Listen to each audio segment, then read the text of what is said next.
Hello বন্ধুরা, welcome to my new blog. এটা দেখে কি খুব খেতে ইচ্ছে করছে?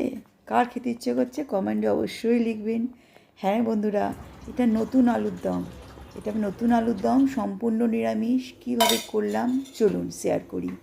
2 চামচ তেলে, সাদা তেলে একটু ঘি নিয়ে আমি পুরো রান্নাটা করেছি। নামানোর আগে একটু খালি ঘি দিয়েছি। গোটা গরম মশলা সব ফোড়নে দিয়ে নিলাম, সঙ্গে গোটা জিরেও ফোড়নে দিয়েছি।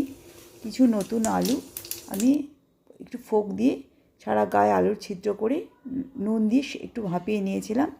তার মধ্যে হলুদ আর একটু লবণ, একটু লাল মরিচের গুঁড়ো দিয়ে খুব ভালোভাবে আলুগুলোকে ভাজলাম। এখানে আমি কিচেন কিংয়ের সবজি মশলাটা ইউজ করেছি। সব রকম সবজিতে দেওয়া যায় নিরামিষ।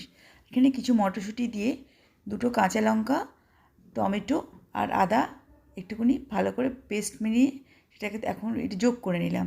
যোগ করার পর এখানে ধনে গুঁড়ো, জিরে গুঁড়ো, ধনেটা বেশি দেবেন, সঙ্গে কিচেন কিং মশলাটা, তার সঙ্গে 1 চামচ মৌরি গুঁড়ো, সবগুলোকে দিয়ে অল্প চিনি নুন দিয়ে আমি তার মধ্যে একটুখানি ফুটে যাওয়ার পরে 2 চামচ দইয়ের মধ্যে 1/2 চামচ কর্নফ্লাওয়ার ভালো করে গুলে আমি আবার দিয়ে, সঙ্গে একটু নামানোর আগে 1/2 চামচ ঘি, গোটা গরম মশলা একটুখানি নিজের শিলে বেটে নিয়েছিলাম সেটা গুঁড়োটা দিয়ে পরিবেশন করলাম। রুটির সঙ্গে আলুর দমের রেসিপিটা কেমন লাগলো অবশ্যই জানান, শেয়ার করবেন।